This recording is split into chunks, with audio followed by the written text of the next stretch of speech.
This is everything? That's No, okay. the bylaws, I did not print, but I did do your additions. Your two Hold on. at the back. Okay, you can review. All right. Welcome everybody to the City of San Diego Commission on Police Practices Executive Standing Committee meeting. We begin, I'd like to remind everyone about our public comment procedure in the Brown Act. California's meeting law, while we cannot discuss or take action on non-agenda items, we can briefly respond to your comments and questions. If you're attending in person, please complete a speaker slip and indicate which section. For our virtual participants, please use the raise your hand feature on Teams at the appropriate time. With that said, roll call please. Chair Ada Rodriguez. Here. Thank you. First Vice Chair Bonnie Benitez. Here. Second Vice Chair Clovis Monroy. Here. Commissioner Byer. Here. Thank you. Commissioner Mona is not, is excused. Yeah. And Commissioner Robinson Present. and Commissioner Can Casey.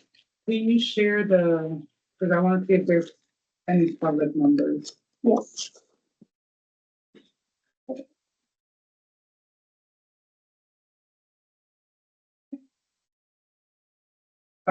Next is approval of the minutes of August 27 executive committee meeting. Yes. I move we approve the minutes. Second, A second. all in favor? Discussion? Discussion. Yeah, under item 7, section A, the 5th bullet point, the committee agreed that a meeting should be set up between interim executive director, Howard Byer, and city officials to discuss and finalize the waiver. There's an issue as to whether there's any waiver at all is appropriate, so I don't that language suggesting that we're in agreement there should be a waiver. So I would suggest we strike everything and finalize the waiver, leave everything else alone. Any comment on that?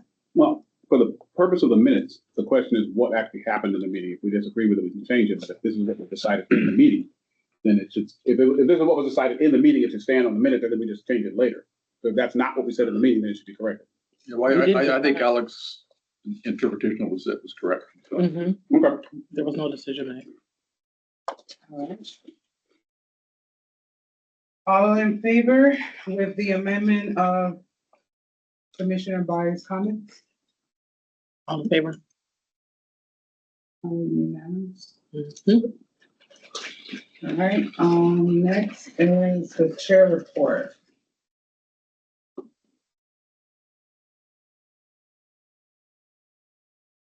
All right, so first I'll say, we literally just got back, meeting with the chiefs. So just a very quick overview of what we went through. We talked about his response to the complaint investigation, recommendation. And we talked about 3 items specifically: the specialized training for mental health and trauma, in which we discussed that we felt he misunderstood our request, which we were speaking specifically on IA investigators, specific interview tactic training, when dealing with somebody who may be dealing with trauma or mental health. So that was clarified, and they said they'll look into some sort of training for that. They even recommend us, suggest for us to, if we know of any training, whether it's local or virtual, they're completely open to hearing where these trainings. We talked about language access, in which, based on the chief's response, it appeared that his interpretation was about interpreter services. So we clarified that that is not what we meant. We meant the language access liaison position, which appears to be a possible legally mandated responsibility based on the City of San Diego compliance, Compliance Department Title 6. So they'll be looking into that. And then we talked about the miscellaneous complaints, which in the report, the chief stated that, that is our current practice and they do share it. It was clarifying pretty much that is what they're supposed to be doing. They agree with it. It's just kind of the process of figuring out how we're doing things, how they used to do it before, just kind of ironing those details, but they're open to sharing those miscellaneous complaints with us, Right. so that's a win. Nice. Yeah, can I clarify that? Absolutely. Yeah, they indicated that the complaints are on, even if they're designated as a miscellaneous complaint, that they're on the spreadsheet as listed. But what they were asking us is, do you want the memo? The miscellaneous memo, which would be sort of like an investigation report that would show how it got from a complaint to being designated as a miscellaneous. And I believe we said yes. Yes. Yeah. So, And that's- they said they would give it to us. yes. In a week, okay? Yeah, and we pointed out that in the IAA SOPs, that it said that they weren't supposed to. And that's in conflict with the ordinance and with what the chief wants. So we feel like it's being fixed. Good. Did you ask about the memos on informals? That is considered a complaint, so I think we're in agreement that we are to see all complaints. Yeah, I know, but the issue is that when they classify it as informal, they have a documentation that maybe goes to the complainant. And we haven't been getting those documentations. Yeah, Okay. and I can follow up on Yeah, that. It that's was my something to understanding add. that the chief was just, yeah, you should be getting the information as to what's happening to. Well, the and we didn't specifically mention that. That was an oversight on my part in the memo. But the same principle should apply as Ms. Right, Dominguez, no, so we could follow up with that. I agree. I think it was a good meeting because it clarified a few things, as far as what we're supposed to receive and what the chief is in line for us to receive. And it seems he's on board with us, but it's understandable as like IA, they deal with their SOP. And the contradiction directly in the SOP prevented IA from doing what they need to do. So now we cleared it up with the chief. They're gonna look into fixing the policy and Okay. they're willing to share. Next, we also talked about, shared database feasibility. Yeah. So it was more of talking, what are the obstacles, what is preventing us from having a shared, database? And I think I'll let Bart take that in the next, report. And then we talked about policy consistency. So from looking at different division policies, the division policies are supposed to fall in line with the department policies, which is the ones that we often see that have numbers, policy 1.03, policy 3.2. So each division has their own Policy manual. policy manual. And we have looked at some, and for example, the Eastern Division, we relate to the chief that compared to all the others, this one's like the role model. It's like very in detail, scope of work, and it's aligned with the actual department. It's consistent with the department rules. Versus others are not very clear, or there's some inconsistencies. And, it was agreed to look upon that. Yes. For the sake of the public, could you identify who the "we" is, who looked at these, and which ones were looked at? Yes. Armando and myself looked at the Mid-City and the Eastern Division manual. And what covers East? I'm sorry. Good. What covers East? You said Eastern Division was the best, one that's. Oh, what most area? complete. Yeah, what does that cover? Okay. What district is that? East? Part of it is 9, part of it is 7. East? I think primarily 7 and 9. Districts, city council districts. Yes, city council districts, at Because least, folks watching may not know what you mean necessarily when you say. yeah, so 7 and it's, 9. at least the north part of city council district 9, and I think most of the city council district 7. Division, subdivision, it's, the headquarters is, on Arrow Drive, followed by Montgomery Field. Oh, okay. Okay. I think we're east of there. So Eastern, not Southeastern. Correct. No, Right. No, yeah, there's two. thank you. There's Eastern and then there's And there's Southeastern. Northeastern. But this is Eastern, Northeastern, which is This is the Arrow the- Drive spot. So east of Arrow Drive, Okay. somewhat. around there.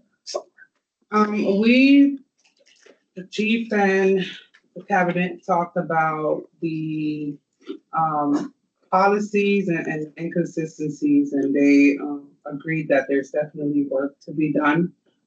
They expressed how difficult it is and, in the process of, it's a working matter, like we're working on it, but they mentioned that there is a disconnection they have identified, which means they have the IT department that may upload certain updated procedures, but then it may lack on it not being updated in a different division or in a different applicable policy. So that's something that, you know, they've been looking into, and they mentioned that it's possible to look into the future of possibly collateral duties, or, you know, in the best case scenario, a department that would be doing that essential function. We talked about sustained findings. As far as we recently got notice from the investigators that they kind of follow up through our cases, and when there's something that is sustained, they go back and look at, okay, where's the discipline memo? So that came to the notice of the investigators, and they related that when they reached out to IA, the answer back was that after IA reviewed it and we reviewed it, it was sent back and it was overturned to exonerate it. So we raised those concerns regarding what the policy states, who's able to give discipline, who's able to overturn.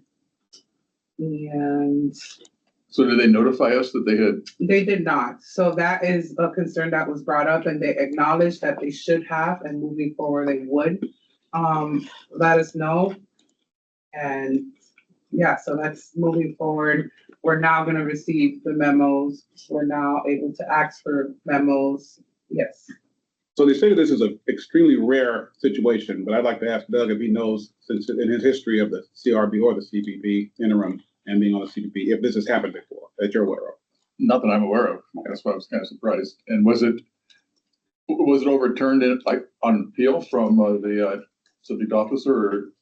No. No, I didn't get that far. No, what happened was, once, they reviewed it, we reviewed it, then it's sent to the officer's captain. Uh-huh. Apparently, this particular captain is also an attorney, and he looked at it and said there was some body worn camera footage or something that they missed that showed one of the occupants in the car said, you know, I have marijuana in the backpack, I think it was. And so that turned it into a probable cause search. So it changed everything. And that's why before the officer was notified, so the captain was reviewed it before he notified the officer to start his appeal rights, they went back and changed it to exonerate it. Okay. That kind of makes sense, but they certainly should have notified us. I Yes. feel like it makes sense what they said, but I feel like it doesn't make sense because we only became aware of this due to the great work of our team. So there was no communication. I would like to inquire with whichever staff member and or the chief investigator as to whether or not that really stands up, because if I remember taking a brief look at this case after that came down, the determination in our office was that they committed to the search before they heard from the suspect, the We're saying complainant. too much. And we should. Oh, you're right. I'm sorry. Yeah. Am I aware? No, that's all right. You sure? Yeah. I think I know what you need. So Yeah, so, okay. Yeah, you're right. I'm sorry. Went too far. Well, I can say any names, you're off. So I agree with you. They don't talk, it's just like when we send cases and they may or may not agree. They're able to do what they want, but the thing is, they have to tell us. And that did not happen, and I'm glad that they agreed that that was a lapse on their side. So moving forward, we should not see these things happening. Other than that, we have 3 new commissioners. Cheng Yang Rickard, Walter Jordan Center, and Kirby Nip. That brings us down to, I believe, 2 open seats. So Wow. that's huge progress Yes. since I've been here. I think we have 4 open seats. 4. We had That's my report. somebody drop. Yeah. 3. It's like District 8, District 5, 1 youth seat, and, 8. 1 other butter. All right, Debbie Downer, we're in the 20s. Well, no, at least let me know, because I know a lot of folks in 8, so at least I could, try to recommend them to Okay, the commission. yeah, at the next meeting, I'll mention exactly which seats are open. Great. Another thing, I'm sure, I'll just mention it, but the executive director will elaborate on the RFP for audio and visual broadcast production.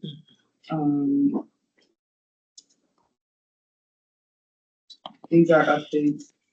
I'm not trying to steal Bart's thunder.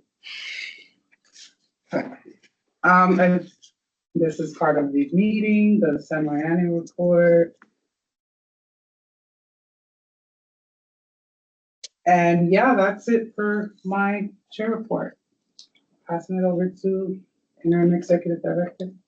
So first I'll follow up on the discussion with the chief and his staff today on a shared database. And I had spoken with the assistant chief a couple weeks back in one of our meeting confers. It was my impression that she was relatively cooperative about that and was willing to, talk about what we could do. In this meeting, sounds like they have already started to move forward and they were developing a shared spreadsheet that could be shared on some platform and actually be a live document so that when they updated cases and stuff to it, it would be shared with our investigators live. And then we discussed and I brought up, hey, we are in the process of doing what we wanted to do, which is get a complaint management system. And we want it to be compatible with yours. They didn't jump all over that and say, yeah, that's a great idea. But I did at least get the new liaison to say, yeah, let's have a sit down, start, meet and confer on this, just touch base meeting on what we're looking for, maybe what they can do for us and how we might come together with a shared database based upon our complaint management system that we're doing RFP for. So I'll set up that meeting in the future and report back to the executive committee on it. As far as the new commissioners, the 3 new commissioners, all of them have already made appointments and been fingerprinted, which starts the background process. Usually takes a couple of weeks. But we are all set to onboard them as soon as we can. And I believe we will have them ready and able to participate at the first meeting the next month, so November. Oh, thank you. And that's really all I had. Okay, so I'll just add to that, as we know, we missed a meeting, unfortunately, and we're looking into the reasons why that happened, where human things happen. One thing I could say is moving forward, we don't hopefully see that happening again. And yes. What happened? We're looking into what happened. So I can address that a little bit. I'll give you more information on it, but it looks like essentially the staff member who, gets it to IT and the web people moved and changed internet systems. She thought her system was up and capable. She sent the notifications off to the web people on Friday like she normally does, and apparently they didn't go through. So she had to get Cox out. So our agenda didn't get posted, that's what it was? Yeah. Correct. Within 72 hours? Yes, yeah. So we're developing a process because we really don't have much of a protocol. We've kind of been done kind of on hit and miss basis. Get it to me on Thursday, get it to me on Friday. But we're going to develop a protocol so that everybody understands what the protocol is, build in some safeties, and I'll present that, either the first meeting next week. If it's not ready yet, then we'll do it the following meeting. Sounds good. And Oh, and one more thing, we haven't had to change anything. In other words, the closed session items that were on the meeting we missed, we're just going to put on the closed session for the next meeting. So this coming up meeting will just be the regular business meeting. Okay. thanks, Bart. That's what I was gonna mention. And lastly, let the staff know that I hope they don't feel bad. It happens. Okay. Now moving on to, I believe is the chunk of our meeting, new business.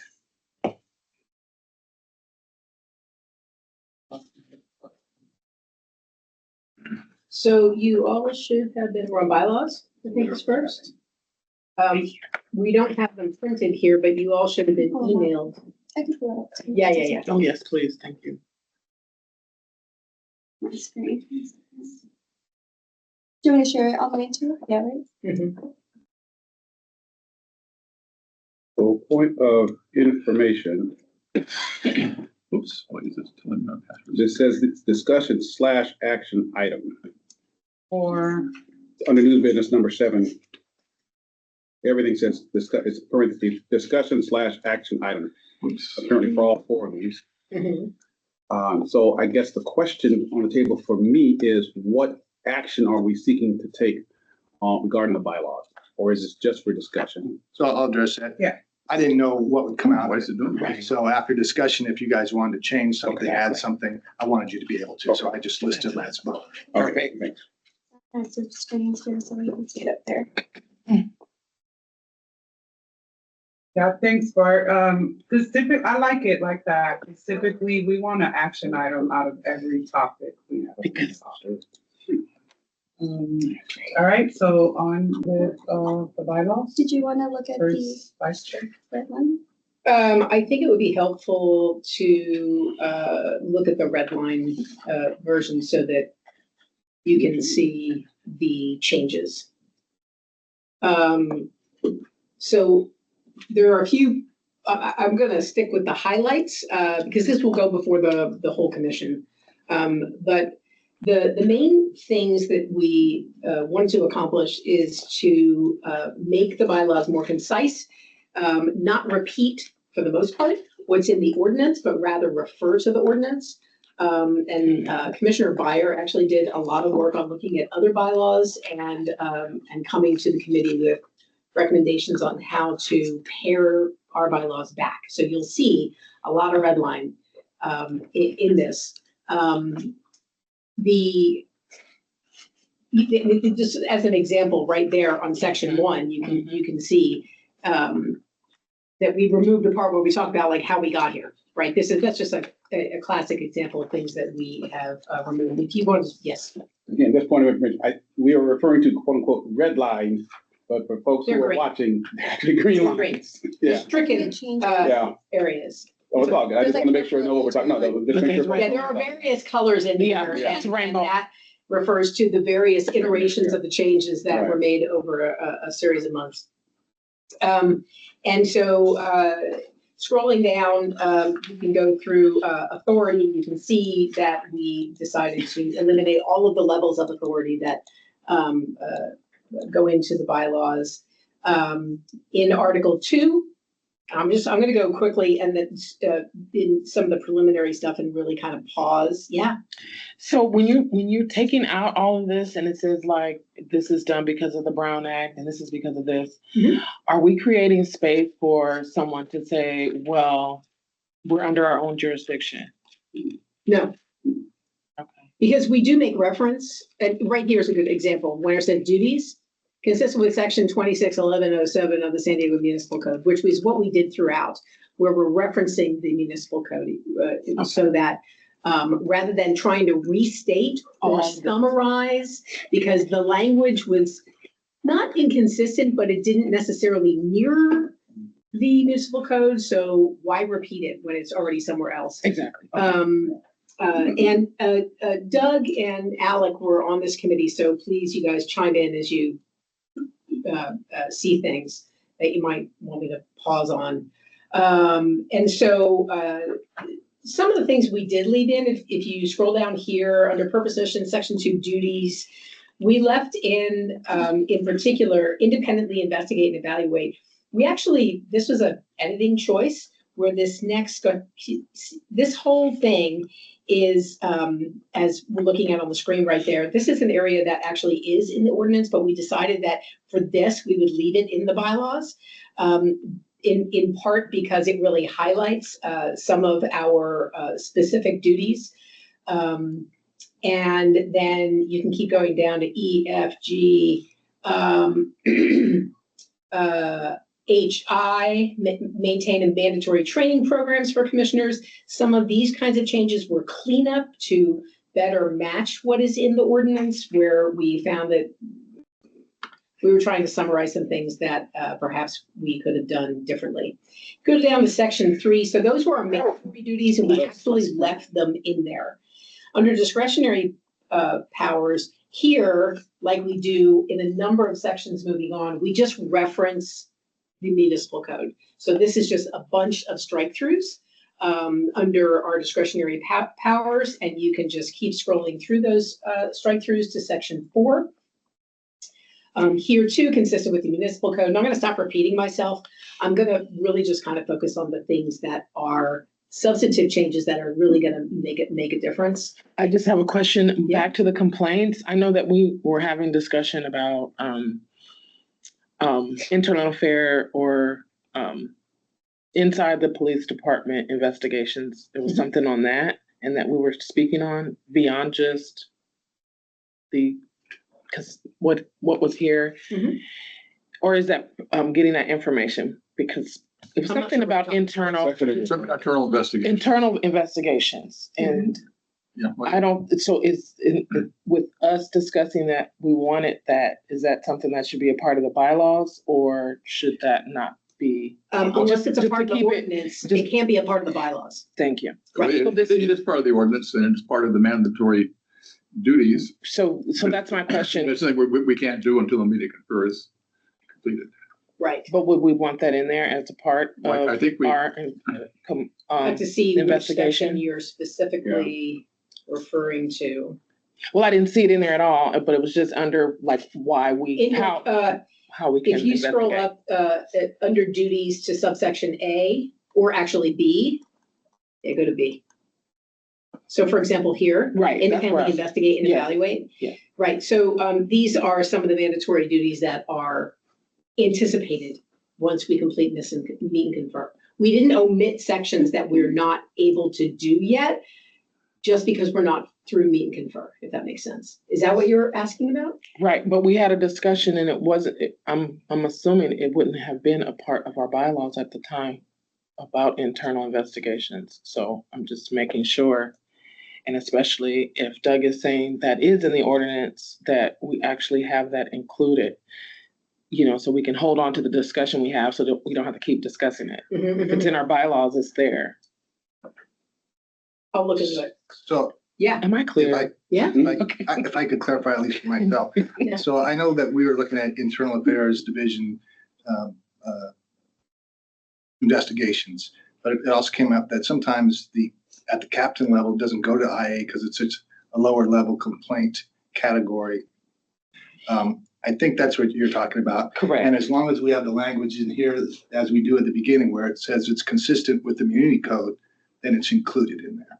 Does that make sense? Mhm. Okay. Okay, just want to see it. I want to see it. okay, it's in F. Okay, thank you. Okay, it says, review and evaluate all factual findings and evidentiary conclusions of SDPD arising from investigations of police misconduct, including internal investigations. No. Okay, awesome. Thank you. Right, so we did go through this and try to make sure that, particularly here where we don't just reference, Right. but we left it in the bylaws, because these are our mandatory functions, that it mirrored the ordinance. Perfect. Thank you. Okay, so down to section 4, outreach and education. Again, consistent with the municipal code. Membership, let's go to Article 3, keep going down. Here too, we use, rather than outline all of the details of where the commissioners come from, because it's in the municipal code, we took those details out. These are not substantive changes in subsection B. Appointment for the commission is for a 2-year term, reappointment for up to 3 additional. This is all consistent with the municipal code. And guys, let me know if you want me to slow down because I'm just kind of. Well, just a question on that, because that is so much detail.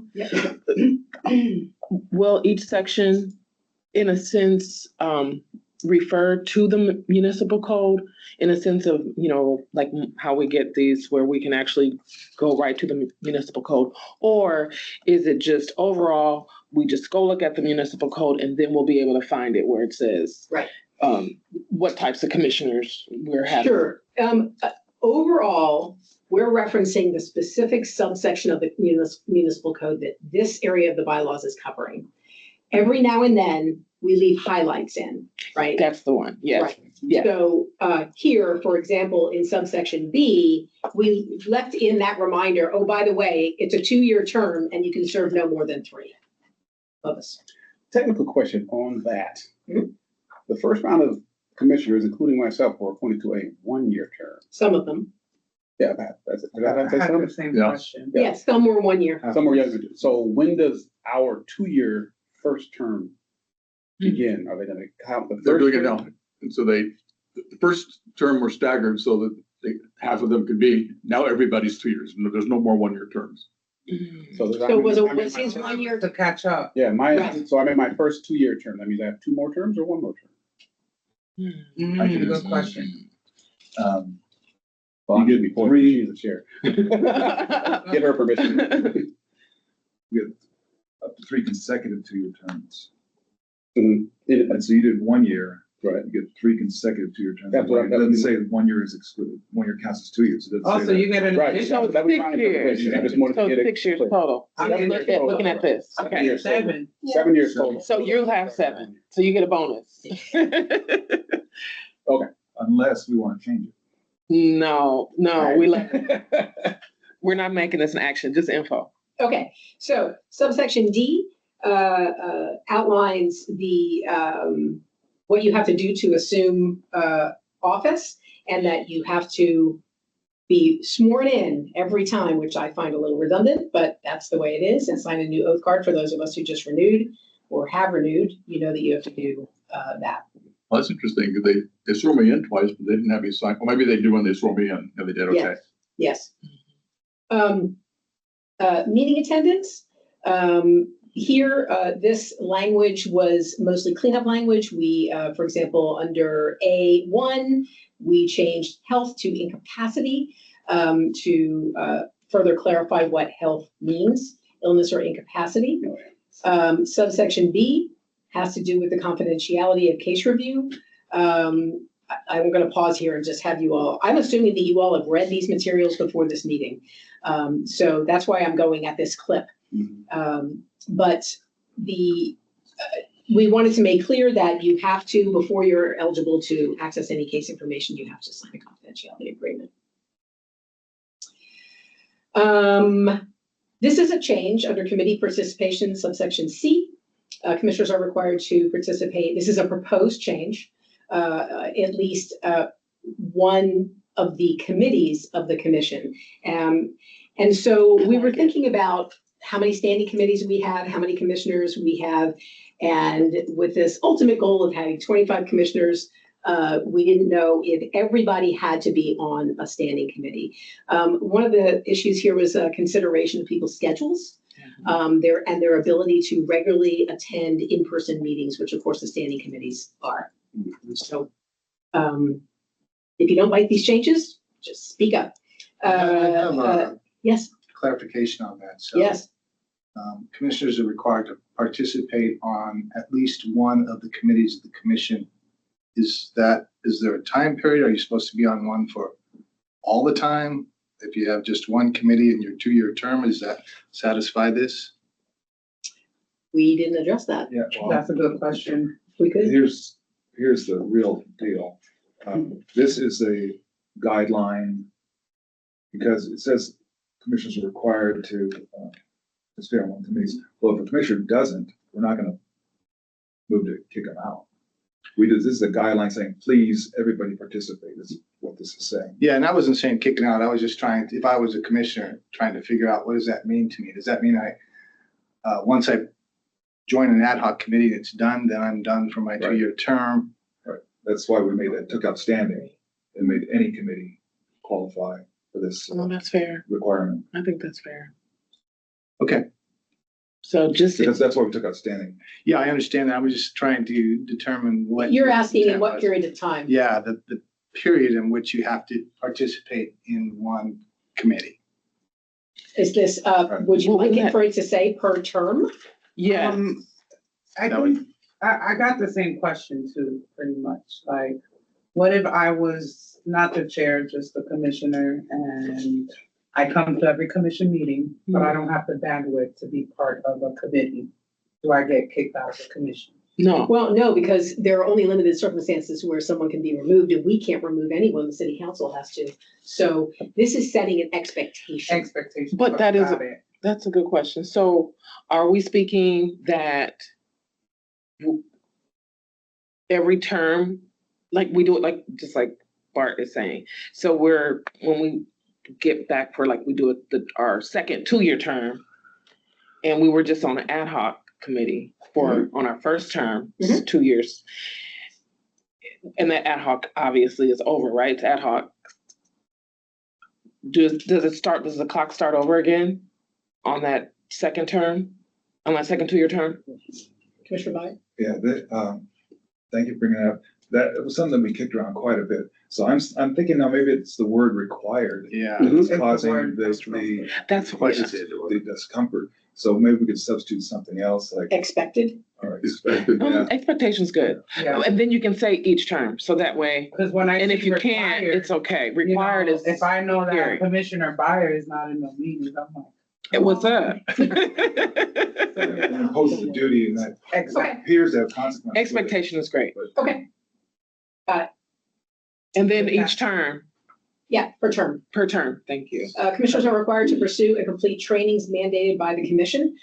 Here, you can see what it used to say. Commissioners are required to pursue and complete educational opportunities as determined by the Training and Education Committee. We believe that the commission, not a committee, should determine what is and is not expected in terms of required education. Mhm.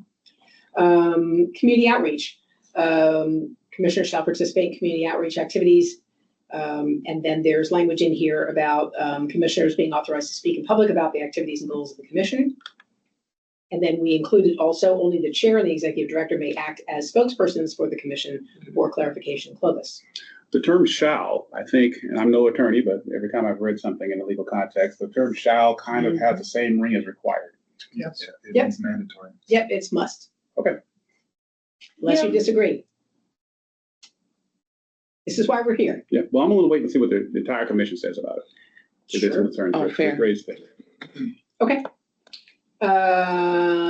Ethical conduct, there's an attachment that will be with all the bylaws. That is the NACOL Code of Ethics. And then there's language in here about conflicts of interest, and we will be sure to include the City of San Diego's conflict of interest policy and the newest CPP conflict of interest policy, which, just as an aside, we didn't vote on. It was presented Mhm. at a meeting, but we did not officially approve it, according to my recollection. So we need to do that if we're going to do that. You talking about the one that, That was that Bart and Aaron presented. So I don't think we took a vote on that. Yep. So at some point, we're going to need to do that. but the one that Wayne did, we voted on though. We did. So there was an existing. There was an existing one. Yes. So to the extent that we're going to modify that and make it official and then also attach it here, we need to do that. So it should, And you'll do it here. we will, once Yeah. it's Okay. voted on. Oh, Yep. okay. Well, then I also mentioned at the last meeting that there is a third document, which the City of San Diego City Council adopted, is in our Yes. notebook, referred to the City of San Diego Code of Conduct for Boards and Commissions. And we probably ought to reference that here as well, Mhm. both in the table of contents, but also maybe in F. And then if staff can find a clean copy, because the only one we have was like the final draft of, that the city council did before they voted on it. Right? It's in our notebook, but it's still got the line out stuff. Okay. And so if we can get the, clean copy from the, Yeah, the code of conduct. president's office, that would be helpful.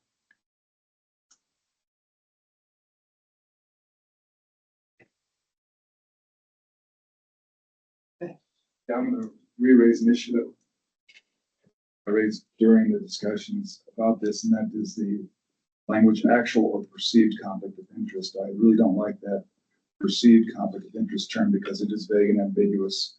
Whose perception? How is that decided?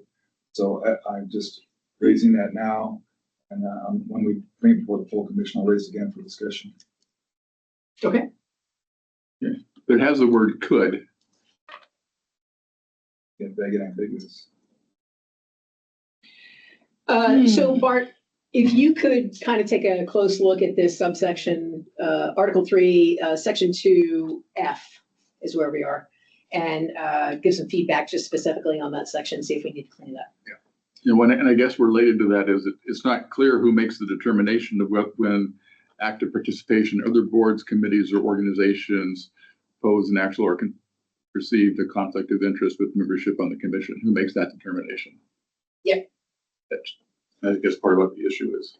Okay. Section 3, removal. We just, again, it's clarifying language. This is not a substantive change under A, about what you have to do if you want to resign. Removal for cause here too is consistent with that particular subsection of the municipal code. And you can see all this purple, scroll down, all of this in purple. We wanted to outline the executive committee's authority to investigate allegations against the commission. And so, again, I assume you've read this. So if you have any questions about that executive committee's authority to do that, it builds in that if a member of the executive committee is causing problems, is this where we put that? I want this section removed. So I can read it. The executive committee is authorized to investigate allegations against a commissioner. If the investigation confirms that cause for removal exists, the commissioner shall be invited to meet with the executive committee. The executive committee will transmit to the commissioner a written invitation to meet with the executive committee. The written invitation shall include specific notice of the allegations supporting the cause for removal and be sent via, this took a while for us to work out, the city email address of record for the commissioner with a redundant paper copy, because not all of us check our commission emails all the time. And then these three things would have to be in that notice. And if the executive committee decides to proceed with the removal, and of course we can't do that, the city council has to do that. The matter will be placed on the next regular commission meeting agenda. The commissioner will be afforded due process. The commission will then vote on the question of whether the removal proceeding should continue. 2/3 vote is required. This is from the ordinance. 2/3 vote of the commission is required to refer to the city council. This is a change that we made in the meeting that you were at. That last sentence was stricken. The affected shall not cast a vote. We had originally included that, but we took it out because when we looked at the ordinance, it didn't anticipate that. We felt like we were in conflict. So, yes. Hopefully this is rare enough. First class mail as opposed to certified mail, is there? We didn't put that. Right, Yeah, did we, it should be rare enough for certified? for first class. We're emailing them and we're sending them something in the mail. We trust the postal service here in the rules committee. Okay, so. Yes, ma'am. So if you scroll down, this is all stricken because this is a redundant, this is redundant from the ordinance of what are the reasons that you could be removed from the commission. Okay, so we took it out because it's referenced at the top of the section. Consistent with 26/1106 at the top of the section. Okay, yes. I'm going a little back here to the terms. Yes. So I wasn't sure, so I looked into the municipal code and there's some inconsistency where the municipal kind of contradicts, which states members can serve no more than 4 2-year terms consecutively. Then it says, however, members whose term of service have expired must continue to serve until their successor is appointed, even if the total time served extends beyond the maximum permissible length of service. If for any reason a member serves a partial term in excess of one half of a full term, that partial term will be considered a full term for the purpose of the member's term limitation of 4 consecutive terms. 26.1104E. This is one of the things we struggled with when we were debating it. This doesn't make any sense. It says that commissioner doesn't want to serve anymore. They have to serve. Well, we can't enforce that. Right. I mean, so we're trying to get the municipal language didn't make sense. We're trying to figure out a way to make it make sense. I think it makes sense because the way I'm reading it says members whose terms of service have expired, not that they resign. So if my term is expiring, this is telling me, since you're not resigning, stay in your position until somebody takes over. Right? How can they get paid to do that? They're not compelling me. It's, Says have to. It's like shall and required. well, a resignation, it's like quitting. It's like Right. saying, I don't want to do this no more. But the Right. point he's making is that there's no mechanism whereby to compel someone to stay on this Oh, commission. no. But the language says has. You have. Unless you resign. Unless you resign. That's why I said, Right. because I think it's covered because the sentence before that, it says resignation, like you can resign at any time. Like So, I mean, we're digging. well, just like what you're saying, right? Because if a person is like, I'm going past my time, like it's to keep you from work. You're not in trouble. You just stay the whole time until you're replaced, even though you're going 6 years or whatever. Yes, this So- is just saying you're allowed to do. You're allowed to You don't stay. have to, but you're allowed. But if you don't want to, you can resign. Right. Because I'm at the end of my term, I'm resigning. I'm done. But No, if that's- I, but that's if not I, but resigning. no, but I if I wanted to, You can resign. I can resign because I'm But I think what done. it's saying is that But if my time is up and my seat is not filled, then I can stay until it's filled, Mhm. period. and it's not your decision. I mean, you continue, you're still a valid Yes, I'm commissioner. still unless you here and resign. I don't have to worry about. And that's what the Newsweek was trying to say. Don't want to Got hijack the topic, just wanted to point out. I think that there was an error because it said It's 4. 4 instead of 3, and I thought that was strange. Weird. Okay. Thank you. All right, next. Where are we? Now we get into the really hard stuff. Uh-oh. Officers. So I raised this issue at a previous executive committee meeting a few months ago about changing the executive committee structure so that we didn't have a cabinet and then a separate executive committee, which was made up of the cabinet and the standing committee chairs. And I ran that by the existing executive committee to see how everyone would feel about having a 5-member elected executive committee, doing away with the cabinet and doing away with the executive committee as we currently know it. And people seem to be okay with that idea. So that's what we've done. Basically this creates, it does away with the cabinet. And this creates a 5-member elected executive committee. And that would be the executive committee. It's standing committee. And it also goes into like when people are elected, how that all happens. Doug raised the issue of how we would implement this change. And we were in agreement that what we would do is wait until the next elections, which is a long time from now, which is next summer, and then implement it then, because all the people who are currently on the cabinet will have fulfilled their 1-year duty to the cabinet. So let me go over this specifically.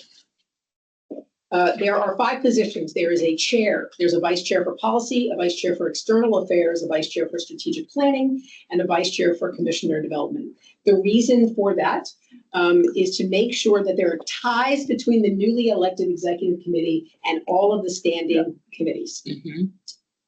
Yes.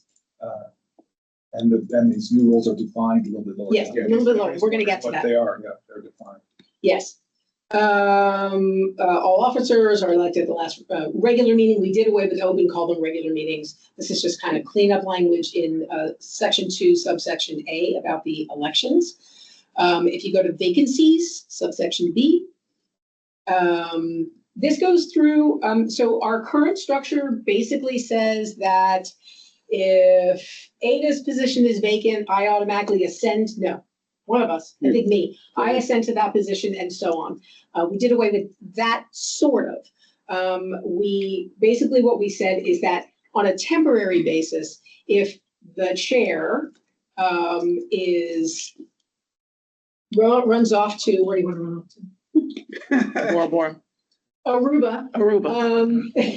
And then kind of says, like, you know, she's not coming back, or if she becomes incapacitated or something, until we have time to actually hold an election, that someone should at least become the chair, right? And so that is built into this. Other than that, Who's that somewhat? You're the chair. You would be the chair. right now I am, But not but in the Vice future. chair for policy. Right, the vice chair for policy would do that. So we picked one of those positions. The vice chair for policy would temporarily become the chair. So the vice, because I'm a is chair. the first vice chair, the vice chair policy, pretty much. Yes, Okay. essentially. Because I was gonna ask that, like, if that's all these vice, which one would be the one to take over Right, temporarily? it's in here. Okay, perfect. Is there a succession? Okay, so No. sometimes folks get mad, a whole cabinet gets mad and they all resign. That's right. Then what happens? There, it's built in there. That's built in there. It is. What if she decides to stay in Aruba and there is no, at that time, vice chair of policy? And there's That a was the second vice chair. There, well, we don't have Oh, no, second vice chair, but there's a person who fills. One of the vice So chairs they will said there's no volunteer. succession. So in Yeah. other words, beyond that vice chair of Right. policy, if both of them disappear at the same So time. it's then you're- it's actually in there. It is in there, okay. There's one person to step in and there's one redundancy. Okay, The likelihood is that's not gonna happen. It's not gonna be 3 people, right? So it's built in. So as we scroll down to powers and duties, one more thing about removal, right there. The commission, we never addressed removal of officers. Now, you're not removed from the commission, but you're removed as an officer. But we built in removal that the commission may remove any officer upon a 2/3 vote of the commission. So you would just become a regular commissioner. You wouldn't be an officer anymore. no cause, no appeal process, Nope. no. Nope, Just a vote. it's a vote, but it's 2/3. Okay, the chair, most of these duties are in here. We clarified a few things.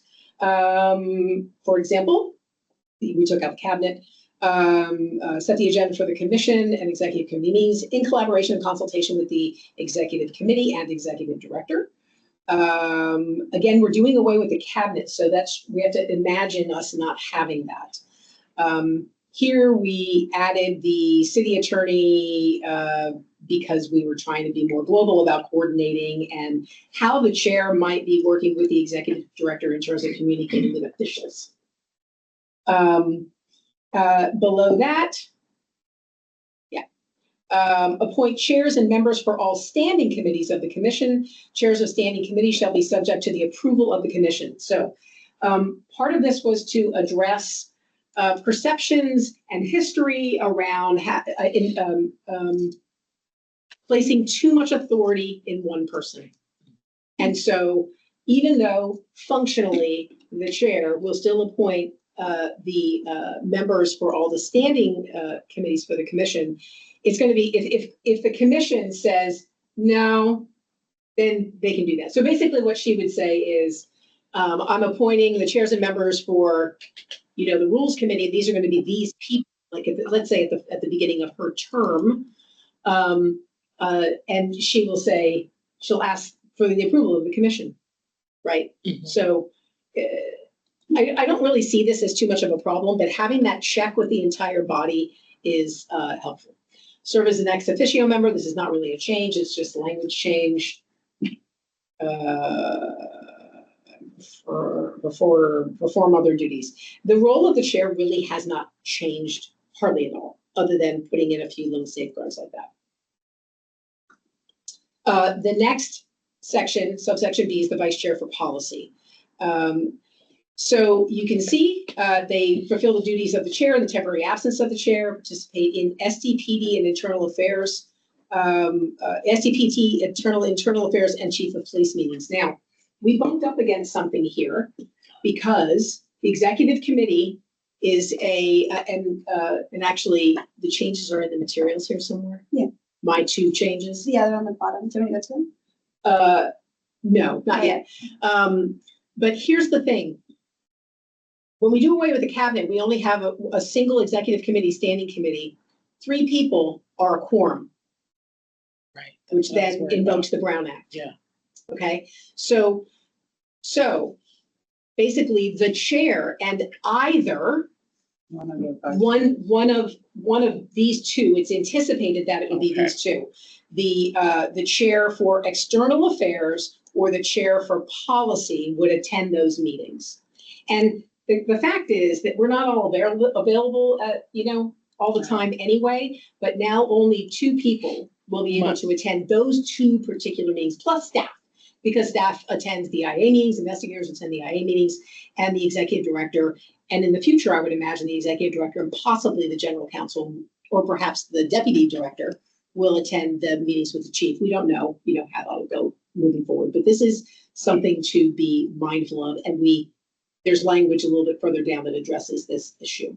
So you're taking away the second chair because this is their new title, external Correct. There's affairs? no first and second. None of that. No. It's your external. Correct. Okay. And so Affairs the vice chair for policy will be also where is it? Up.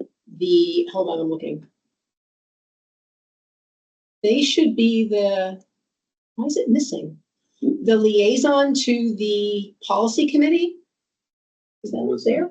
It's not there, but I just assumed that's what that meant, but it's not technically there. It's just because it's just It was in there. I policy. think it's maybe when you talk about the Oh, it's somewhere policy else. committee. Yeah, I saw that. Okay, we intended to have it in there, but I feel like it's not. Maybe you were making It sure. should say liaise with the policy committee. That should be in there. Because you go down to section C, the vice chair for external affairs is fulfills the chair in temporary absence of the chair or the vice chair for policy, participates in meetings with SDPT, and we addressed the Brown Act issue later, is the parliamentarian or can designate that position to somebody else. And here too, I don't know why it's not there. I feel like we accidentally deleted Who something. is the parliamentarian? Is no one being there? No. Okay, let's go down to vice chair for strategic planning. So who's the parliamentarian for commission? Second one. Oh, second. Second So we're one. getting rid of the names and just naming you who you are. Correct. Okay. The vice chair for strategic planning is a member of the executive committee and also supports development and implementation of the annual strategic priorities, including budget development in collaboration with relevant committees and staff. Coordinates progress tracking in collaboration with committee chairs and staff to align efforts. These are support special projects. So when we say strategic planning, it's not strategic policy planning, it's internal planning for the commission Right. and OCPP itself. And liaises with the rules committee because it's the rules committee that governs the commission itself. And then there are other duties. So we're gonna go back and, We have to change, we have to add Yeah. back in that the vice chair for policy is the liaison for the policy committee. The vice chair for external affairs is the liaison with the community outreach.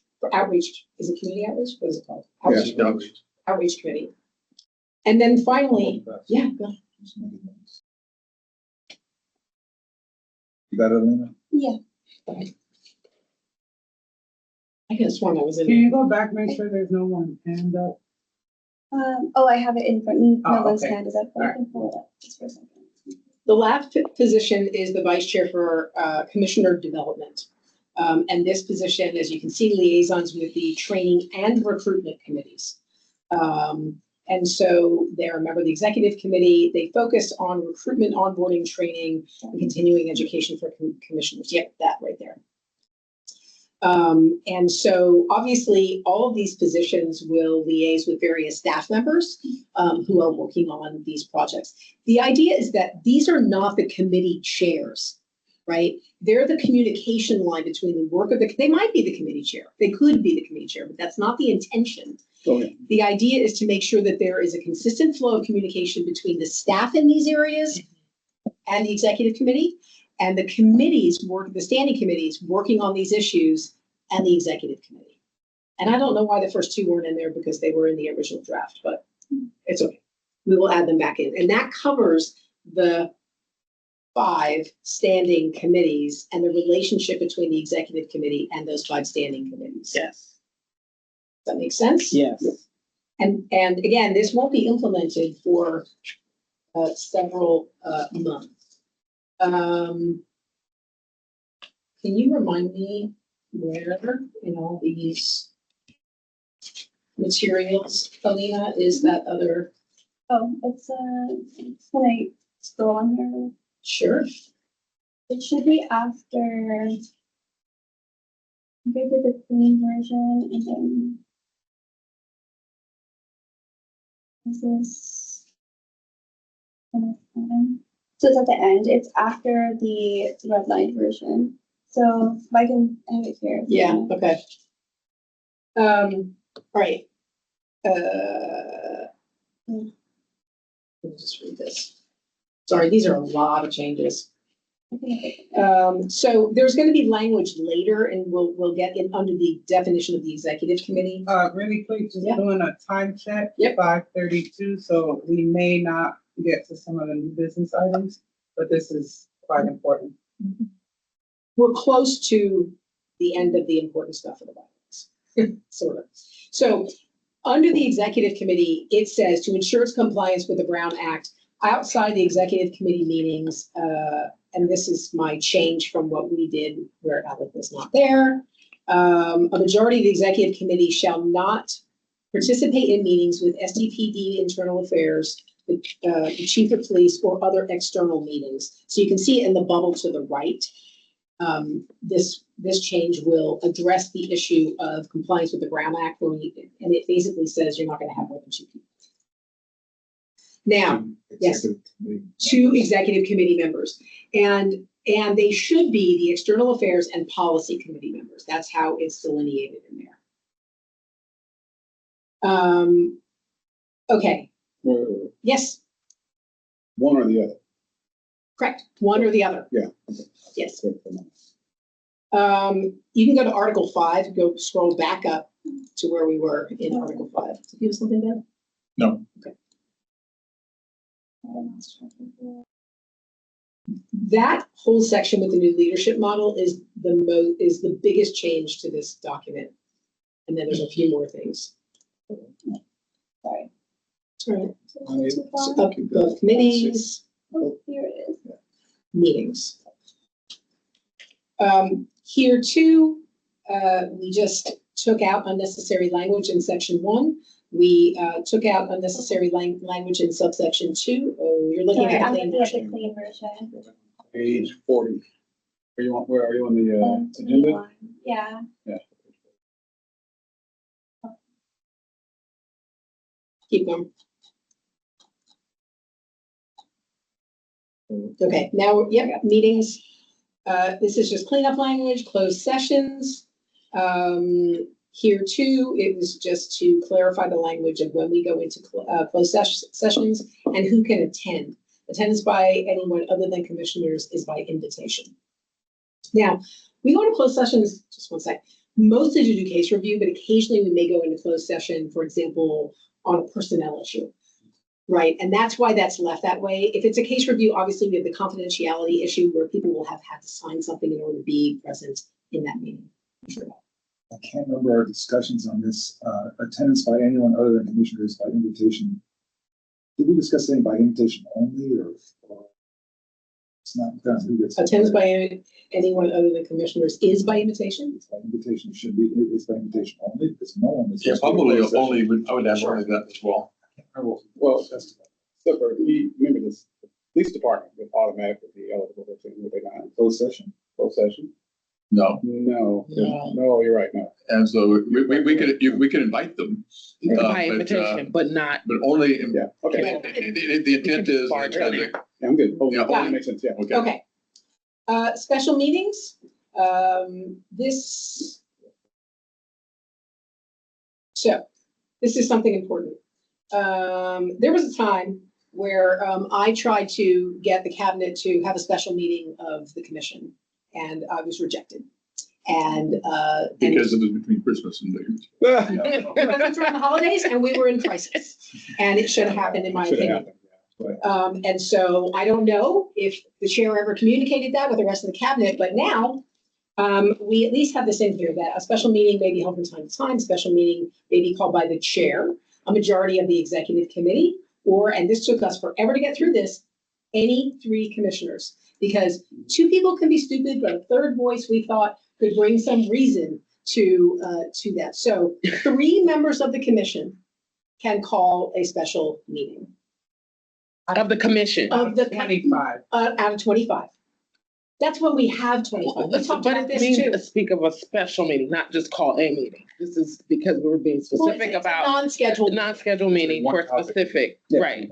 correct. And it Something even said, specific. and it even says that on there. Okay, Notice of special meeting shall state the topic or topics to be discussed, and no other business may be considered during the special meeting. So And so that- clarification. Yes. The commissioners say we need a special meeting, we must have that special meeting. Correct. Mhm. And we spent a lot of time figuring out, is it 2? Is it 3? Is it 5? How many, on average, how many commissioners do we have on any given day? Because we've been hovering around 15 for a long time. Yes, Okay, so just, there is a technical sure. nomenclature special meeting under the Brown Act. Okay. And as I understand what you guys are calling a special meeting, it's not that same thing. It's just, other than what we have our 2 regular meetings, if we want to have another meeting Yep. at some time. So I might recommend you call it something different than a special What meeting. would you like us to call it? But isn't the what's- Brown Act? Oh, So for example, Yeah. if you're saying, hey, we just need 3 members No, to- no, no, 3 minutes to make a decision. No, go ahead. to set a meeting. Yes, The Brown Act requires if you're going to have a special meeting under the Brown Act, it has to be a majority of the commission that approves all something else. what is a special meeting under the Brown Act? Yeah, It would need the most majority. majority. It's a meeting where you have less than the 72 hours notice. There's particular Mhm. reasons for the special meeting. So Okay. my suggestion is just out of clarification, you call it something. different. Oh, Unscheduled. I like that, because the thing is, Or non. I need special clarity. meetings are just saying, we don't even need to provide notice within 72 hours, right? That's not the intention. No, you still have to, there's a Brown Act. So we still need to No, do the but 72 wait, hours. Okay, Yes, so a special meeting under the Brown Act, you only need 24 hours. okay, so that's what I'm saying. So if we want a special meeting, but we're able to schedule it over 72 Yeah. days, Yeah, we just need to call it something else. priority. Sure, that's fine. And then Can just you- differentiate. Can you change that We're not subsection regular 4 to be priority Priority meetings? And then everywhere in that subsection where it says special, just change special to priority. Thanks, Bart. No, no, no, So, no. wait, hold on. So that means with it being called priority meeting, it will still take 3 votes to call a priority meeting The 3 of us can send notice, the 3 of us yes. can send notice to, let's say, Bart and Ada and say, we think we need a priority meeting, and we can command that meeting takes place. But what I'm saying is it includes the 25 commissioners. Right. It is a It's commission a meeting. full commission meeting. Correct. Okay. Yeah. And is this priority meeting? It's not like, it's still like a business meeting? Is it Yep. public? It's public unless there's Yeah, the item on the agenda qualifies under the Brown Act as something that can allow you to go into closed session. Okay, so it's either or? Yeah. Okay. And it's only taking 3 people instead of majority. This is why we're keeping it from considered What There- evidence is- a special meeting. Something going on and Right. 3 commissioners are like, Say, we have to can't get wait together 2 weeks till the next meeting. We need a meeting now meetings in 72 hours. within But- 72 hours. Okay, got it. Sorry? What is the process, what's the mechanism by which those three people call such a meeting? And I have seen those mechanisms in other bylaws, and so I'm very concerned how that. Because it says, send an email to the executive director and the chair. The executive director's on vacation, the chair chooses not to open the email. We can put it in.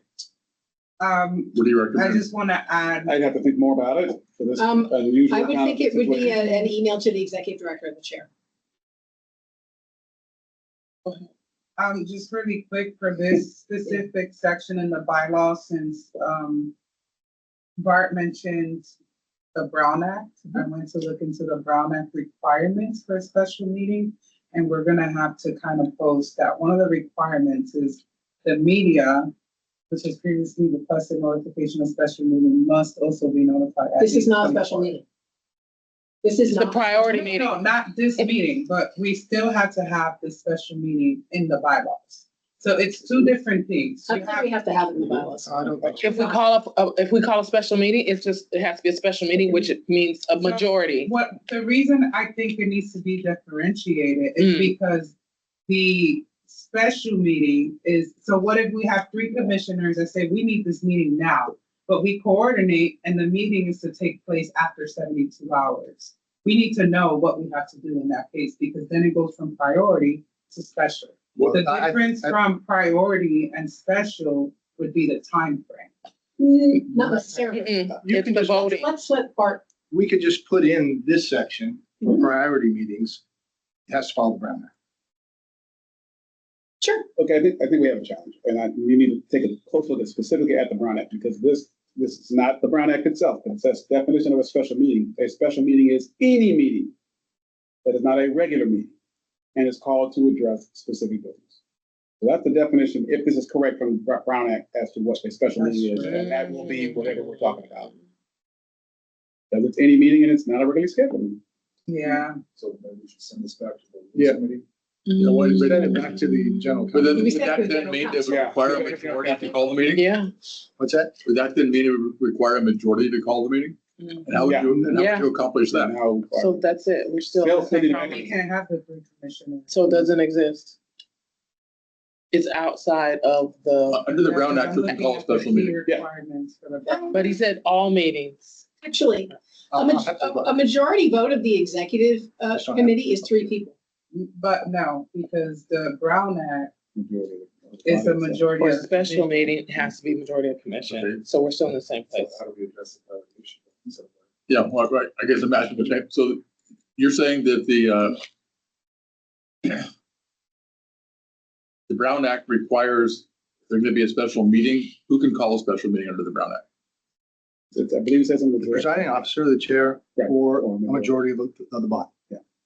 Okay, so only the chair or a majority vote of the body. Okay, and so then So it then it let's have becomes, a instead of vote. 3, it becomes a majority. Right. Well. Or just the 3 people chair. went to the chair.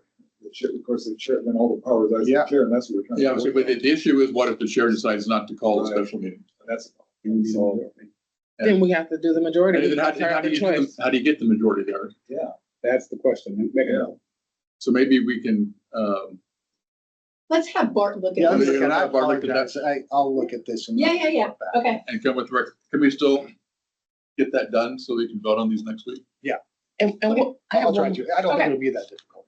Yes. what is considered breaking the Browns Act of coming together, us talking separately? Is it 3 commissioners It's a, or is it? Well, It's more it depends on which 3 commissioners. Based on. Oh, so it doesn't matter. It's a majority of any group that is required to adhere to the Brown Act. Okay, but what about, all Okay, commissioners? I want us to keep moving on. But because- that's the question of the 3. Yeah. It's, are you violating the Browns Act just by asking 3 to come together? No, Is my- well, it depends on the. Depends on what 3 they Depends are. on the If a 3. standing committee Okay. has 4 members and 3 show up, it's now a Brown Act violation. Okay. If they have any Right. conversation about whatever that committee is supposed to help talk about. But Let's They see can if we can have get a this beer, if we but can. can your research include how does that majority request the meeting? Yeah, how do they come together? How does I will- it? If they can't meet, how do they request Okay, it? okay. Let's have Bart look into it and report back. I understand the problem we're trying to solve is a situation where there's an urgent Urgency. meeting. Several commissioners have combined, so how do we accomplish that? I'll let him look into it, but there is an emergency meeting section in the Brown Act. He'll look into it. That's why we pay him the big bucks. But an emergency meeting is different than a special. Yes. Okay, so, getting past meetings, where are we? Special meetings, voting and quorum. Here too, this is, the chair, we took out the, language saying that the chair is not required to vote, the chair may vote because it doesn't. Okay, committees.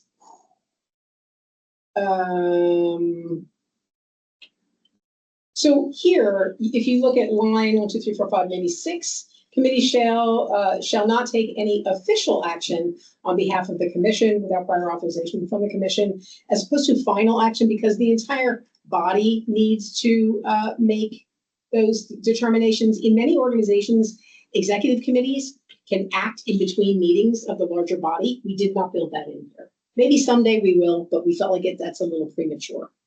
I don't think we can with Brown Act, can we? This group can't make a final decision without the rest of the If commission. it's delegated, you can, yeah. If it's still, yeah. So We're not- anyway, this section primarily really is just cleanup language. It's not really, the changes are not that substantive. Here, what? No, the point you're raising is actually a good one, because sometimes emergency situations arise where you have to take immediate action. You can't wait until the next meeting. And a lot of bylaws, I've seen bylaws that say that when a decision must be made prior to the next regular meeting, the executive board or executive committee is empowered to do that. And it might be a good idea to go ahead and include that in there, because if the emergency were to happen next week, and we needed to have a decision, and we didn't have the ability to make a decision, that could be problematic. And so it could be a real simple one sentence. One part Statement. aligns with the Brown Act. That's the Yeah, as long as your emergency meeting is defined. You still have to have that emergency meeting. We just You've got need the to meeting, name but you the wanna Brown wait Act. Yeah, that's what I'm No, saying. you're talking about the executive committee acting in between meetings. of the Right, commission. yeah, that's what I'm saying, yeah. We did not include that. And I know, He's saying maybe we we should. I know, that was something that was on my mind, and I actually didn't because I didn't feel like it was timely yet, but if you all are interested, I'm happy to add that as a duty of, or as something that the executive committee can do. Is it compliant with the Brown Act Yes. to have the executive committee make a decision without a emergency meeting, special meeting? or- No, it's not. If it's Not how delegated. I'm reading. But it. the executive, delegated. Martin, That's not do the emergency, homework right? and we will come Okay, back we'll to find the out. topic. the executive committee, it'll be an open meeting, it would have to be noticed, right? So, The emergency But it's meetings not under the majority Brown of the Act. commission. oh, I see, No, yeah, so Okay. if you have a Well, 1 hour. alien invasion. Yeah, you yeah. could call it Okay, out. so From there. find out if the executive committee can. We got act in- 12 minutes. I know, I told you this is gonna take a long time. Okay, so, unless otherwise specified herein and except for the executive committee, standing committee chair shall be appointed by the commission chair, subject to the approval. This is repetitive of what's in there before. And shall serve a 1-year term. Ad hoc committee chair shall be elected by the majority vote of ad hoc committee members. That is not new. You see where we are? Right there. Here, standing committee tasks, we took that out. We decided that standing committee chairs will determine, based on their relationships with staff, what their duties are and are not. Fair. And we have general counsel to keep us in compliance with the Brown Act. Next section, section 2, standing committees. There's notice of 72 hours. Oh, I see. That's right. We just moved. We moved the duties of standing committee chairs to the section below. It really is not changed, I don't think. I think it's mostly just reworded and moved. Because we moved it from as general to standing committees. Now, the executive committee. The chair of the executive committee is the commission chair. Members of the executive committee are elected officers of the commission. And then we took out and standing committee chairs because that's the new model. And special meetings of the executive committee. So here we are too, That's a gray area. may be called by the chair or two officers. Bart, I need your help with that too. I assume it's a committee. I have a question. Yeah. Because according to the Brown Act, special meetings is for overall commission meetings. I haven't looked into it. That's part of that. But for committee, we need to still ensure it's not violating the Brown Yeah. Act because if the chair or two officers says, hey, we need an executive committee is technically a regular meeting because it's a public meeting. So I don't think that's possible. But it would seem that with respect to the Brown Act and the special meetings and emergency meetings, that would govern the members of that committee, right? So if the policy committee wanted to have an emergency committee, you would only need 3 or whatever people from the majority of that committee to call that meeting. Mhm. It would still be a public meeting, it would still be Brown Act compliant, but it would not require the vote of the rest of the commission. Well, can it be like, can call meetings and not call it special? Because where I'm tripping up is the definition, which regular is you have a scheduled meeting set and time, and with special is urgent. So the public doesn't get. Special doesn't have to be, no, special is not urgent, there's an emergency, that's urgent, when the public doesn't get notified. You No, have to get- special, I'm looking at it right now. Special is urgent, which they do get notified, but 24 hours. So if we call a meeting special Oh, that's right, 24 hours, 1 hour for the emergency. and 72 for regular, so Right, that's the 70 to only 24. differentiation. Yeah. But I think, and I'll have to double check, but I think he's right. You can call a special meeting within your Brown Act committee meeting.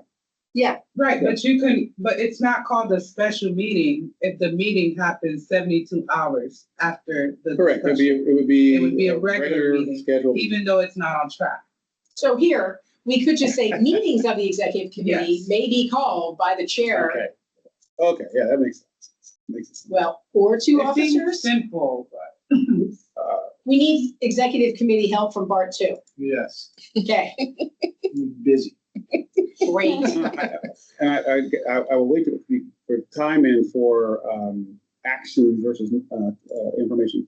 I'll wait till the regular meeting with this act comes up. It says, the executive meeting shall be called held monthly or at the discretion of the chair. Yeah, because sometimes there's no reason to have a meeting or there's no progress. We've seen that a lot of times That's where, not a change. That's been in our Yeah. bylaws. Oh, okay. yeah. And so for example, in December, I doubt we're gonna be having an executive committee meeting. Oh, we are. Very funny. Okay, or 2 officers, okay. I think there's just a typo. We have a quorum. Yeah. issue. Where? Oh, okay. Well, policy committee Shall- is yeah. not having a policy. Okay, Okay, cool. all right, another section that we need to go over. If you go down below the green lined out section there, to ensure compliance with the Brown Act. Mhm. Outside of executive committee meetings, a majority of the executive committee shall not be present at other commission meetings. And this is what we addressed a little bit earlier with that yellow language that was in a box. Mhm. This is what the committee voted on, but I realize it's too vague and ambiguous. It makes it seem like we can't do anything else. So the proposed language is a majority of the executive committee shall not participate in meetings with STPD, internal affairs, the chief of police, or other external meetings. That is the language that clarifies that only 2 people will be at those meetings. 2 executive committee members, which includes the chair. But the chair could be in Aruba, in which case it could be 2 others. External or policy. External or policy, correct. I'm sorry, the commission, the new chair. Of course, that doesn't apply to regular, Right. special or emergency meetings. But we're not That's why there that yet. additional language is being added that I just read. what you have in front of you, Mhm. it will say to ensure compliance with the Brown Act. Outside of executive committee meetings, a majority of the executive committee shall not participate in meetings with STPD, internal affairs, the chief of police, or other external meetings. So you're taking out at other committees. Correct. Okay, Yes. sorry about that. Good point. So here, this is to clarify again that alignment with the standing committees. I'm sorry this is taking so long, but it's a lot. To ensure alignment with the executive committee, between the executive committee and other standing committees, the executive committee shall hold coordination meetings with standing committee chairs as needed, provide written updates on strategic priorities and commission goals, invite committee chairs to report at executive committee meetings on a rotating basis or as needed. So again, that's another level of communication connection. Okay, this is new too. Allegations of impropriety against any commissioner shall be referred to the executive committee. If any allegation involves a member of the executive committee, or if a conflict of interest is determined to exist, the chair, or if the chair is implicated, which she ran off to Aruba, the commissioner by the commission by majority vote shall appoint an ad hoc investigative subcommittee. There should be a period Of commissioners. of commissioners, not the subject of the allegation. The investigative body, executive committee or ad hoc subcommittee shall make findings and recommendations to the full commission for final determination. Okay, so this is clarifying that the executive committee, unless it's conflicted out, will handle allegations of impropriety. Oh, yeah, did you get the preposition? The of, yeah. And capitalize commission.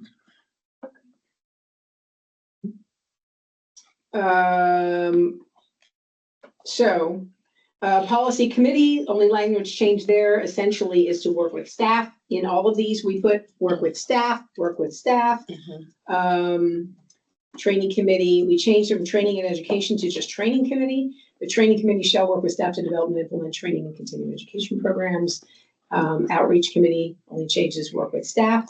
Rules committee, we changed a little bit, make recommendations, evaluate recommendations from commissioners. Other way. Sorry, Training. There you go. there you go. For amendments to these bylaws, to special rules of order, to standing rules, and to other operational procedures. The Rules Committee shall ensure that proposed amendments do not violate or conflict with any existing provision in these bylaws or any other rules that govern the commission. And that's why we have Bart. Recruitment committee is unchanged. Ad hoc committees.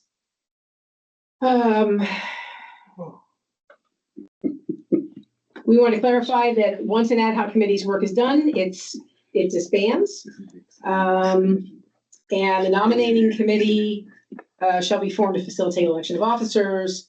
The three commissioners of the nominating committee shall be elected by the commission with nominations taken from the floor. And they'll have a regular meeting, I think. Oh, and then executive director, really, we did not change. We made a bunch of changes to this a few months ago.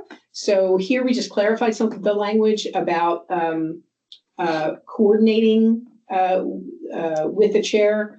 We really wanted to make sure that this document makes clear that there's supposed to be a good coordination relationship between the executive director and the chair. And so we clarified that a little bit. Act as spokesperson, that was put in, I believe we approved that in April, and direct the development and management of the budget. This is another scroll down, section 2, vacancy. Because of what we've been through, Commissioner Byer actually felt strongly about this section. If the executive director is unwilling, unavailable, or unable to perform their duties, the deputy director, this is assuming we have one, shall assume the executive director's position on an interim basis. If there is neither an executive director nor a deputy executive director to perform the duties of the executive director, the executive committee shall nominate a person to the city council to serve as the interim executive director.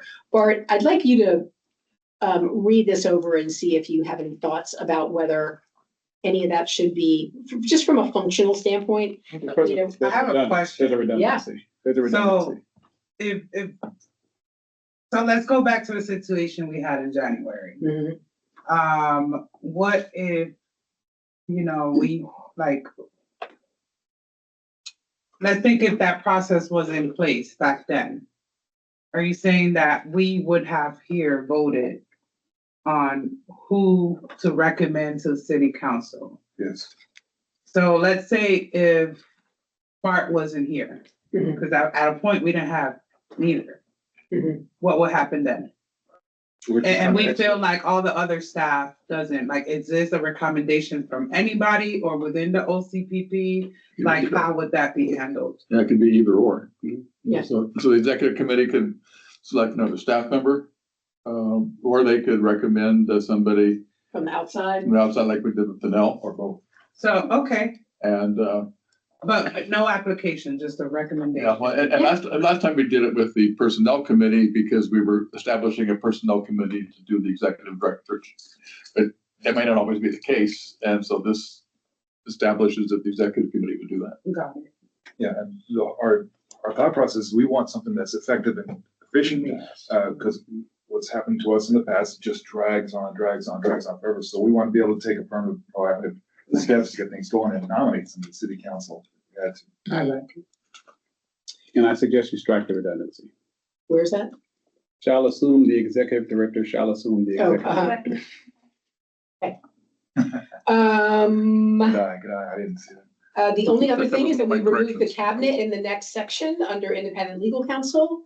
We changed open meetings to regular meetings a little bit further down, and then we are done. So we still have some more work to do. I don't know time-wise. I mean, there are really only a few sort of typos that need to be done, but then there's some legal looking at. Well, according to our bylaws, the current bylaws and the proposed bylaws, it requires 10 days written notice to the Right. commission. So we can't vote on it next week anyway. So there's time to, I'm wondering if I don't know if we need to have a meeting of the rules committee or if y'all would be okay with me just working with him on the details, and then Alina can send out another draft to the rules committee for, can we do that without Yeah, actually? you have to take a vote in this committee to allow you to do that. So, right, so I'd like to propose, I think we've identified the changes that I, as the chair of the rules committee, communicate with Bart on the legal issues that have been identified. And that, let's say by October 15th, that another draft be sent. I'm just wondering if it should go to the rules, like the people on the rules committee or the entire, like another set of eyes. I have a suggestion. We looked at it and talked about what needs to be updated here already. Because this does not have your entire rules committee. I think you guys working together and then you communicating with your committee. And I then. can't, Right. but she can. Okay, okay, that works. Yeah, but the majority of our committee is here. So my question is, do we need to see it back, or can, once those updates are done, I'm okay with the draft being sent to the To the commission commission? at the Because November. we're gonna do the same thing we're doing here. with the Exactly. full I love commission. that. You can do that if you guys agree to that. Okay. I agree Okay. to that. Well, yeah, Yeah, I move, what are the most we said? I move that we had, Don't Wait. see it again. I move that we do what you said. And somebody say. I move, or you move, we move to have you make the changes and bring it to full commission instead of bringing it back to executive committee. Meeting the chair of the rules committee. Yes. Yes, Do we have a Folks second? makes that motion and, and I'm seconding. Wait. Yeah. yeah, we should. Did I only halfway do it? Are you not clear? Okay, I believe the motion is to empower the chair of the rules committee to work with general counsel and an interim executive director on making the changes That we're so agreed to in this meeting, yes. that recommended from this meeting and to bring it to the full commission at the November meeting. And in the meantime, draft will be reviewed by the rules committee without a meeting in communication Yes. with commission staff. Yes. That's, You're a great I translator. is that wonder, possible? Because it's just paperwork. It's like, What's You that? can do that, but the She's gonna record it. communication right, through the I'll staff, get it on the recording. you can't make discussion about it, really. Yeah. right. Understood. Okay. Yeah. As long as everybody knows. It's like a Any notice additional, any additional comments or feedback will be at submitted the to the commission. So I can take place at the commission meeting, yeah. Can I clarify who first and second? I made the motion. Okay, I'm second. okay, thank you. All the discussion, we just did all the favor? Oh, okay, no discussion? All right, That was a unanimous? Unanimous. I need to use the men's room, and it's after 6, I'm gonna ring the doorbell and I'm done. So listen for it. You gonna try to do anything else? No, we're not gonna try to go on. You can leave, you can leave it, yeah, it just doesn't close on its own. This is. We do have homework though. Yes. Go around. I'll take my card if you want. Card doesn't work, oh, your card work after 6? I have a question. No. I have some edits to the draft, and by the way, it should be stamped draft. It is Oh. on here. Oh, it is on here. Report, just some Oh, you're talking about the finished one? edits for, not substantive. Do I send it to you? Yes. Okay. All right, yes. Oh, that was a, Motion to adjourn? yeah. No, not yet. Oh, okay. So I just wanted to address the new business items, 2025 semi-annual report, communication protocol draft, and the ad hoc case review process. I sincerely apologize we didn't get to those topics, but this one was a big one, and I'm glad we got it through and we have an action item and a plan to move forward and hopefully review in November's meeting. For the 2025 semi-annual report, it is a huge report. Since we didn't get to go over it, I am okay if any comments or concerns or feedback from the semi-annual report is sent for logging to Ethan. And then, That'd be me. or Bart, yes, Bart. And then then we can discuss later. Yeah. But I just want to be more prepared, since now we're gonna have more time to go over it, so that we don't have to go all the way through all the papers. I want people to have their items. Section XYZ, I'm concerned, or section this needs amendment. Mhm. So for next time, we could just come here with our notes and say, this is that doable? Talking about the next executive committee meeting? Yeah, that's, General meeting, executive. so the next meeting, make sure you have looked at it and come with your ideas and discussions. Correct. Okay, I have grammatical stuff I'm just gonna send to you. okay.